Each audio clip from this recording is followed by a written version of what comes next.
बिस्मिल्लाहिर्रहमानिर्रहीम। अस्सलाम वालेकुम नाज़रीन, आप रोज़ द हाल देख रहे हैं जो कि आपका अपना फेसबुक और यूट्यूब चैनल है। मैं हूं आपका मेज़बान सदीक औरंगज़ेब और हमेशा की तरह अब मेरे साथ तशरीफ़ फरमा हैं कैसर खान तनोली साहब और हमारे दोनों के दरमियान जो शख्सियत मौजूद हैं। गुज़िश्ता व्लॉग भी आपने देखा था, हमने हज़ारा डिवीज़न बिलख़ुसूस ज़िला मानसरा की सियासत के हवाले से आफ्ताब शाह साहब से बातें की और बहुत सारे इंकशाफ़ात से भरपूर वो इंटरव्यू था और वो भी आप हमारे फेसबुक और यूट्यूब चैनल पर देख सकते हैं। लेकिन आज के इस व्लॉग में हम लोग बात करेंगे पाक बहारत कशीदगी के हवाले से और जो मौजूदा सूरत हाल है, जो बहुत सारी हैजानी सी जो कैफियत थी, सूरत हाल थी, वो अब बहुत ज़्यादा मैं कहूँगा ख़त्म ही हो गई अब तो। लेकिन आइंदा जो आगे मज़ीद क्या कुछ मामलात आगे होने जा रहे हैं, कैसर खान तनोली से जानेंगे, आफ्ताब शाह साहब से जानेंगे।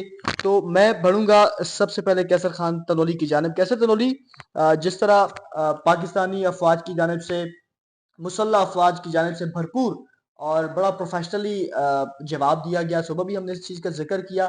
तो अभी दोबारा से रात गुज़री, तो कैसे देख रहे हैं मामलात को मज़ीद आगे? बैनुल-अक़वामी दुनिया पे जिस तरह पाकिस्तानी अफ़वाज की तारीफ़ दोबारा की गई और भारत के खिलाफ उसके तमाम तर इक़दामात को शर्मनाक करार दिया गया, तो क्या कुछ कहेंगे? क्या देख रहे हैं सूरत हाल को? बहुत शुक्रिया शरीक। अभी क्योंकि सिचुएशन जो है आपने कहा कि वाज़ेह होगी, वाज़ेह होने से मुराद ये है कि अब जंग शुरू है। मतलब अब ये नहीं है कि हमें इंतज़ार है, मतलब कि इंतज़ार भारत ने हमला किया, पाकिस्तान ने जवाबी कार्रवाई की। रात भी आपको पता है कि ब्लैकआउट था सारा, मतलब हम लोग तैयारी में हैं, मुकम्मल तौर पर तैयारी में है। पाकिस्तानी मुसल्लह अफ़वाज, पाकिस्तानी कौम और बच्चा बच्चा जो है, आपको पता है कि कल एक जनाजा हुआ 3 साल के बच्चे का, इधर इस्लामाबाद में ही, हुँ। इधर H8 की कब्रिस्तान में उसकी तदफीन हुई। तो ये वो शोधा हैं जिसको कहते हैं ना कि सुपुर्द खाक और सुपुर्द अल्लाह किया गया। और इस जज्बे के साथ किया गया कि ये माएँ जो हैं, ये गम जो है और ये जो दुख जो है अगर बर्दाश्त करती हैं तो इस धरती के लिए करती हैं, इस बिल्कुल। मिट्टी के लिए करती हैं। और हर माँ अपने बच्चे को इसी तरह इस धरती के ऊपर कुर्बान करने को तैयार है। तो ये जज्बात हैं, ये जज्बा है। तो इस जज्बे को कोई शिकस्त नहीं दे सकता। लेकिन जो बात ओवरऑल अगर हम लोग करें बैनुल-अक़वामी दुनिया की, बैनुल-अक़वामी दुनिया ने सारी सूरत हाल को बड़े क्लोज़ली मॉनिटर कर रही है, देख रही है। पाकिस्तान के अंदर जो हमारी पॉलिटिकल पार्टीज़ हैं, वो भी इस सारी सूरत हाल के ऊपर बिल्कुल हमें मुत्तफ़िक नज़र आती हैं कि हर तरह से हमने देखा कि कौमी सलामती कमेटी का इजलास हुआ, उसके अंदर भी बड़ा वाज़ेह तौर पे पैगाम दिया गया हुँ। कि फ़ौज के पास मुकम्मल इख्तियारात हैं भारत का मुकाबला करने के लिए। अगर कोई जरहियत होती है तो मुंह तोड़ जवाब देने की तमाम तर जो हुँ, उनको छूट है, इजाज़त है और तमाम तर तैयारियाँ मुकम्मल हैं। हुँ। दूसरी तरफ आफ्ताब शाह साहब हमारे साथ मौजूद हैं, पॉलिटिकल पार्टीज़ का हम लोग ज़िक्र करते हैं, जी, जी। तो पॉलिटिकल पार्टीज़ हमें यहाँ पर सब सेम पेज पे नज़र आती हैं। तो शाह साहब आप भी क्योंकि एक बड़ी सियासी जमात जो इस मुल्क की है, उसका एक अहम रुकन है, एक अहम सियासी कारकुन है। तो इस सारी सूरत-ए-हाल में आपका क्या कहना और क्या मानना है कि पाकिस्तान को मज़ीद आगे क्या करना चाहिए और भारत की ये जो जारहियत है, इसको कैसे डील करना चाहिए? जो किया वो ठीक था, इससे बढ़ के कुछ करें? कैसर भाई शुक्रिया। सदीक भाई आपका आपका भी शुक्रिया। मैं तो पहले अपनी पाकिस्तानी कौम को मुबारकबाद पेश करता हूँ कि जो इंडिया ने बुज़दिलाना वार रात के अंधेरे में किया और पाकिस्तान की मुसल्लह अफ़वाज ने अल्लाह ताला की मदद के साथ उनको जो जवाब दिया है, तो हमें अपनी अफ़वाज के ऊपर फ़ख्र है। और हमें जो 25 करोड़ पाकिस्तान की आवाम है, रात को मैं देख रहा था, सारी रात सोया नहीं हूँ और अल्हम्दुलिल्लाह एक पेज के ऊपर अपनी अफ़वाज के साथ शाना बिशाना खड़े हैं। हमारी 5-7 लाख फ़ौज नहीं है, ये 25 करोड़ अवाम जो है अफ़वाज पाकिस्तान है और अफ़वाज पाकिस्तान की इनमें जान है और हम एक जान है, हमारा एक वजूद है। तो आज से 1400 साल पहले जो आप सल्लल्लाहु अलैहि वसल्लम ने फरमाया था कि मुझे मशरिक से इस्लाम की खुशबू आती है, हुँ। तो ये देख लें कि हमारे से कई गुना बड़ा मुल्क, हमारे से कई बड़ी ताकत और उनके 70-80 जहाज जो पाकिस्तान की हदूद में आए और पाकिस्तान की एयरफोर्स को ऑर्डर नहीं था, हमने उन जहाज़ों को गिराया जिन्होंने पेलोड आके हमारे मुल्क में गिराया, हमने उनको टारगेट किया है। बकाया हमारी अफवाज को ये ऑर्डर नहीं था कि बकाया जिस जहाज आया है उसको हमने छोड़ दिया है। जिस जहाज ने पाकिस्तान की सरजमीन का नुकसान किया है, हमने उनके ऊपर वार किया है। और मैं अपने इस फैसले के ऊपर अपने अफवाज पाकिस्तान एयर चीफ को मैं मुबारकबाद पेश करता हूँ कि उन्होंने बकाया जहाज़ों को छोड़ा और उन जहाज़ों को गिराया हमने जिन्होंने हमारे वतन के अंदर नुकसान किया है। हुँ। और इंशाल्लाह ताला आपके प्रोग्राम की वसादत से मैं ये कहता हूँ कि हमारा जो पैगाम है इंडिया के लिए, हम कभी जंग नहीं चाहते, हम पुरअमन लोग हैं। हमने हमेशा पुरअमन जो है ना रहना सीखा है, तो लिहाजा हमारे जो है ना जज्बात को मजरू ना किया जाए और हमें इस बात के ऊपर ना उकसाया जाए कि हम जो है ना इस तरीके से जंग को आगे लेके जाएं। तो मैं इंडिया की आवाम को भी और पाकिस्तान की आवाम को भी कहता हूँ कि हम जो है ना कभी भी ये जंग नहीं चाहते। बिलखुसूस इंडिया की आवाम को कहते हैं कि हम जंग नहीं चाहते, लेकिन हमें मजबूर किया गया तो हमारे इंडिया के तमाम शहर पाकिस्तान की अफवाज के निशाने पे हैं और हमने एक बटन दबाना है और पूरी इंडिया को जो है ना नस्तो-नबूद कर देना है। तो लिहाजा इंडिया को चाहिए कि जो इस तरह की बुज़दिलाना कार्रवाइयाँ करते हैं वो बिल्कुल ना करें, जो है ना। अच्छा शाह साहब, जिस तरह कौमी सलामती कमेटी का इजलास हुआ, कैसर तौली ने भी जिक्र किया कि तमाम तर इख्तियार हमारी अफवाज को दे दिए गए हैं कि आपका अपना स्वबदीदी इख्तियार है, आप जैसे करें, जैसे मामलात को मैनेज करें।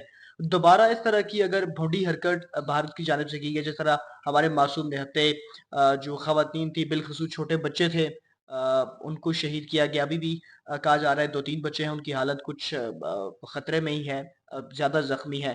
तो इस तरह की मज़ीद अगर कोई हरकत फिर भारत की जानिब से की जाती है तो फिर मेरे ख़्याल से कोई इससे दोबारा डबल अच्छा जवाब देना चाहिए। हाँ, देखें इंशाल्लाह ताला जैसे पहले जवाब दिया है, अभी तो हमारी वो तो रात को आए, हमने उनके जो है ना बदला किया, लेकिन जो हमारा नुकसान हुआ है 25-26 लोग शहीद हुए हैं, ठीक है? जिसमें मासूम बच्चे हैं, मस्जिद के ऊपर उन्होंने हमला किया है, हुँ। तो मस्जिद के ऊपर अल्लाह का घर है, हमला करना ये कहाँ का जो है ना वो किसी भी जगह पे, और जो उन्होंने आबी ज़खायर के ऊपर हमला किया ये भी एक बुज़दिलाना कार्रवाई है और इंटरनेशनल लॉ के मुताबिक उन्होंने खिलाफवर्जी की है। उन्हें जो पानी के ज़खायर थे उनके ऊपर हमला नहीं करना चाहिए था, ठीक है? लेकिन उनकी जितनी भी इंफॉर्मेशन ज़राए हैं वो हमेशा गलत अटैक करते हैं, ठीक है? पाकिस्तान के अंदर पाकिस्तान खुद पिछले इतने टाइम से दहशतगर्दी की जंग लड़ रहा है और हमारे पास सबूत भी मौजूद हैं कि इंडिया हमारे मुल्क के अंदर जो है ना ये सारी कार्रवाइयाँ करवा रहा है। ठीक है, कुलभूषण को देख लें आप, हमने मसलन कि इंडिया ही टोटल बलूचिस्तान के अंदर और सारे लोगों के अंदर वो करवा रहा है। तो इंशाल्लाह पाकिस्तान की अफवाज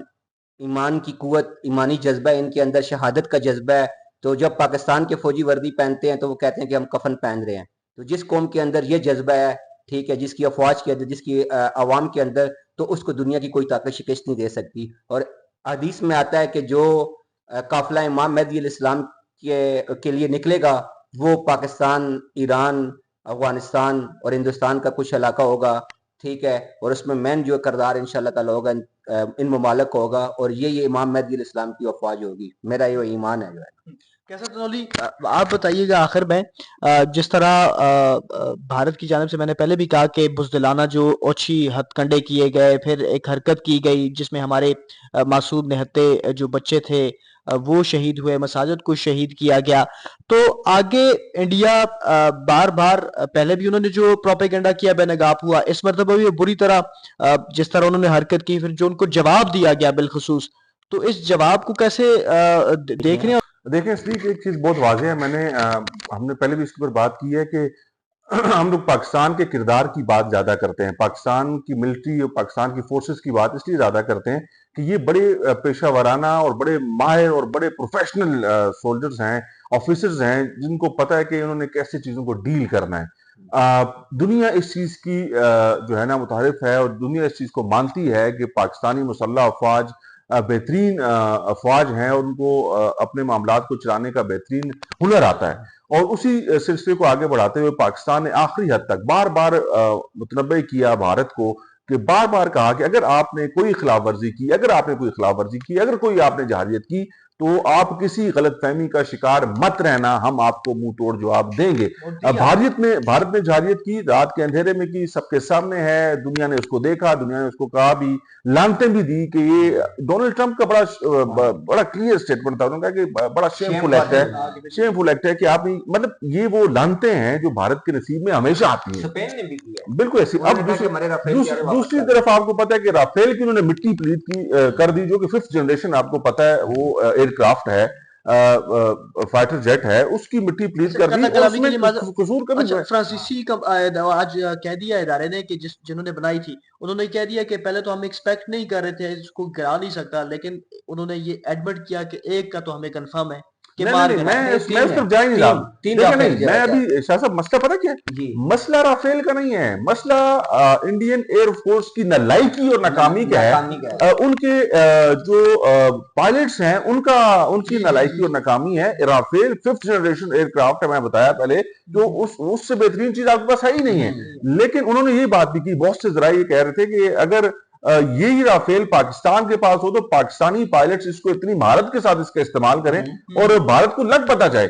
पाकिस्तान, आपको पता है कि पाकिस्तान के पास जो टेक्नोलॉजी है, पाकिस्तान को जो जेट्स हैं वो उन्होंने इनका जो है ना जीना आराम कर दिया है। तो अगर कोई पाकिस्तान के ऊपर जहाजियत करेगा, पाकिस्तान इसके ऊपर मुकम्मल जो है ना वो जवाब देगा। और अभी ऐसी एक्सपेक्टेशंस हैं भारत से, क्योंकि नरेंद्र मोदी जो है उनके ऊपर एक अजीब किस्म का जो है वो ड्रामा और जुनून सवार है, और वो सिर्फ और सिर्फ आपको पता है कि ड्रामेबाज है ना, ड्रामे एक्टिंग उनका काम है, एक्टिंग करते हैं। लेकिन पाकिस्तान हमेशा सच करने वाला है, पाकिस्तान ने सच करना है। हमारे पास खोने को कुछ नहीं है, बार बार मैं ये बात करता हूं। हमारे साथ कोई लड़ने आएगा, हमारे साथ कोई प्यार करेगा तो हम लोग उसको सीने लगाएंगे। हम लोग, हमारे खेल के मैदान हाजिर हैं, हमारे बॉर्डर्स खुले हैं, हम लोग हर तरह से आपको वेलकम करने को तैयार है। लेकिन हाँ, कोई अगर हमें चैलेंज करेगा, कोई इस जमीन को चैलेंज करेगा, कोई इसकी मिट्टी को चैलेंज करेगा, तो उसके लिए बहुत सख्त जवाब है। कल मुख्तसर मिला है, इसके बाद इससे सख्त मिलेगा और उसकी मुकम्मल तैयारी मौजूद है। आपने कल हमने एक जनाजा देखा है इस्लामाबाद के अंदर, H8 कब्रिस्तान के अंदर 3 साल के मासूम बच्चे को तकसीम हुई, जिसमें चीफ ऑफ आर्मी स्टाफ, जिसमें प्राइम मिनिस्टर, जिसमें प्रेसिडेंट, तमाम तर जिम्मेदार लोग जो थे उन्होंने जनाजे के अंदर शिरकत की है। तो हम यकजा हैं, हम एक हैं, तमाम तर पोलिटिकल पार्टीज, यहाँ पर कोई सियासी जमात नहीं है, सबज हलाली परचम के नीचे सब एक साथ खड़े। इस परचम के साए तले हम और कह सकते हो जिस तरह भारत बार भी कहता है कि हम पाकिस्तान को डरा लेंगे, पाकिस्तानी कौम को डरा लेंगे, लेकिन आपने देखा कि PSL के मैचेस जो शेड्यूल थे, आज बाकायदा तौर पे PCB की जानिब से ऐलानिया भी जारी किया गया। बिल्कुल मैचेस हो रहे हैं, रावलपिंडी के मुताबिक चल रहे हैं, बिल्कुल चल रहे हैं। देखें जी, इंडिया के चैनल सबसे बड़ी जो मुझे कि इंडिया के चैनल ने भी सच बोलना शुरू किया है। जो उन्होंने माना है कि हम पाकिस्तान को कमजोर, इधर हमने पिछले कई सालों से प्रोपेगेंडा कर रहे थे कि पाकिस्तान ऐसे हो गया, पाकिस्तान दिवालिया हो रहा है, पाकिस्तान के पास कुछ भी नहीं है। लेकिन आज जो नेपाल पाकिस्तान के साथ है, इंडिया का मीडिया कह रहा है, बांग्लादेश पाकिस्तान के साथ है, इर्द गिर्द के तमाम ममालिक, चाइना पाकिस्तान के साथ है, तुर्की पाकिस्तान के साथ है, सऊदी अरब, अमेरिका, हर जो है ना वो मुल्क, ये उनका इंडिया का मीडिया चीख चीख के चला के कह रहा है। और मुझे खुशी है कि इंडिया के मीडिया ने भी सच बोलना शुरू किया और उन्होंने अपनी नाकामी को माना है। तो ये हमारे अफवाज की, हमारी वतन की जो है ना, मैं कहता हूं कि हम जितनी भी अल्लाह ताला का शुक्र अदा करें, जो कामयाबी अल्लाह ताला ने हमें दी है, हम सारी कौम सजदे में पड़े रहें और सारी जिंदगी पड़े रहें, जिन कामयाबियों से परवरदिगार ने हमें नवाजा है। हम अपने जो है ना इन नौजवानों को जिन्होंने शहीद हुए और जो इस टाइम पहरे पे हैं, उन पायलट्स को, अपनी तमाम अफवाज को हम जो है ना वो मुबारकबाद पेश करते हैं। जिस तरीके जो है ना वो पेश करते हैं, लड़ना मरना खून गरमाना, ये हमारा काम है, ये हमारा जज्बा है, ये बहसियत मुसलमान हमारी ताकत है, इसको कोई नहीं शिकस्त दे सकता। ये वो ताकत है जो सिर्फ और सिर्फ मुसलमानों के अंदर और पाकिस्तानियों के अंदर कूद के भरी है। अल्हम्दुलिल्लाह, देखें कि आज दुनिया जो है ना, दुनिया का मीडिया पाकिस्तान की अफवाज की और पाकिस्तान की आवाम की तारीफ कर रहे हैं। तो इससे जो है हमारे लिए खुशी की बात कोई भी नहीं है। तो अल्हम्दुलिल्लाह जो हमारे जो मुल्क है, हमारी रियासत जो है वो महफूज हाथों के अंदर है, हमें इस चीज का फख्र है। और पूरी पाकिस्तान की कौम, तमाम पार्टियां जो है आज एक इस परचम के साए तले हम एक हैं, इस सबज हलाली परचम के नीचे हम तमाम जो है ना वो पार्टियां आज खड़ी हुई हैं और अफवाज पाकिस्तान का साथ दे रही हैं। और इंशाल्लाह मेरे अल्लाह ने चाहा तो ये इंडिया के जो है, अगर ये बाज ना आए तो इंशाल्लाह ताला अनकरीब वो दिन दूर नहीं है कि इंडिया के टोटे टोटे हो जाएंगे। बिल्कुल जी, मैं और कैसे तो नहीं ये बात करते भी रहे कि ख्वाजा आसिफ साहब ने बड़ी अहम मौके के ऊपर ये स्टेटमेंट जो दी थी ना, और ये बड़ी अहम थी। और हमेशा जी पाकिस्तान ने अमन का पैगाम दिया और पुरअमन रहने की भी हमेशा तमाम तर ममालिक को तलकीन की। हाँ, दहशत गर्दी की जो जंग है वो पाकिस्तान कई अरसे से बल्कि दिहाइयों से लड़ते आ रहा है, और इंडिया को बार बार ये तलकीन की कि कोई इस तरह का पंगा ना लीजिएगा। लेकिन उन्होंने जो भोंडी हरकत की उसका मुअस्सर और भरपूर तरीके से पाकिस्तानी अफवाज की जानिब से जवाब भी दिया गया। और मेरे साथ मौजूद थे आफ्ताब शाह साहब, उनकी तफसीली गुफ्तगू आपने मुलाहिजा की, कैसर खान तनोली साहब की गुफ्तगू आपने मुलाहिजा की। अगले व्लॉग तक के लिए मुझे और कैसर खान तनोली को, आफ्ताब शाह साहब को इजाजत दीजिए। अल्लाह हाफिज। पाकिस्तान जिंदाबाद।